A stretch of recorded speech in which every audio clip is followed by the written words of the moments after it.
to PE with the West. Don't forget to like, subscribe, and hit the post notification bell so then you know when we post new videos. Today we will be sharing an introduction to jump roping lesson. One of the keys to being successful with jump roping is making sure that you're using the right size jump rope for you. So what you want to do if you are ordering a jump rope online or you're going to the hardware store and are planning on buying a section of rope is you want to measure yourself first from the ground up to your shoulder or armpit level and then double that, and that would be about the size jump rope that you need.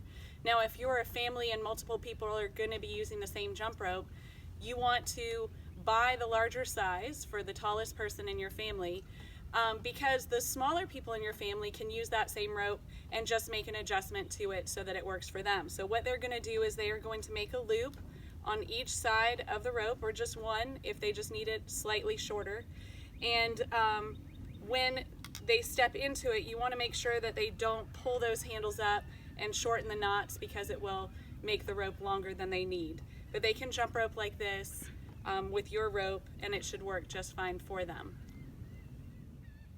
So this video that we are doing today is really for beginners who have not spent much time jump roping. So if you already know how to jump rope and you've been jump roping for a while, keep your eyes out for our next video where we'll have some challenges for you. So if you are new to jump roping, first of all, you want to make sure that you're holding the handles correctly. You don't want to hold onto the handles like you're riding a bicycle. You want to take your palms and point them up towards the sky or the ceiling, and then put them into your hands that way so that the circles at the ends of the handles are facing each other. You're then going to stand with the rope behind you, and you are just going to roll the rope forward over your head and step over it. And just practice that for a little bit, rolling and stepping. After you've done that for a little while, then you're going to roll the rope over your head and you're going to lift your toes and try to catch the rope underneath your feet and then come up on your toes and bring it around. So it's a motion like that. Lift your toes, then lift your heels. Lift your toes and then lift your heels. And after you've practiced that for a while, then you're ready to start trying to jump. When you jump over the rope, the hardest thing to remember is to make sure that you wait for the rope to start to come down before you tell your feet to jump.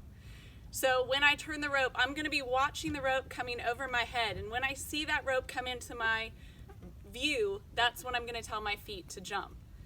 Lots of people jump too soon and they do something like that. So you want to make sure you wait until you see the rope and then you jump. See the rope and then you jump. And try to keep your feet together when you're jumping. Oftentimes people will try to do a little scissor kick and that works, but when we get into some of our challenges for those people who have been jump roping a while, it's going to be really important to keep your feet together. So go ahead and practice that for a bit.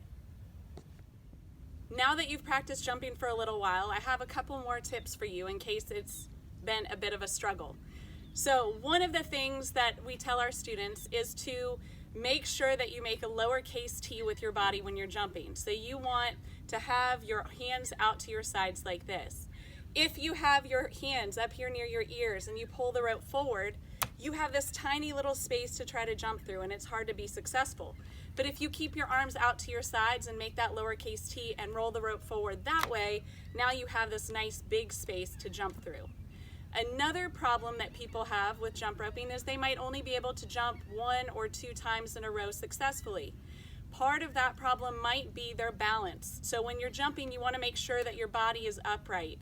Some people will be hunched over like an old grandma or grandpa and off balance and not able to maintain consistent jumps. So try to stay upright as you jump and try to face the same direction. If you notice yourself starting to spin as you're jumping, it's hard to move the rope and jump at the same time, so try to face the same direction as you practice.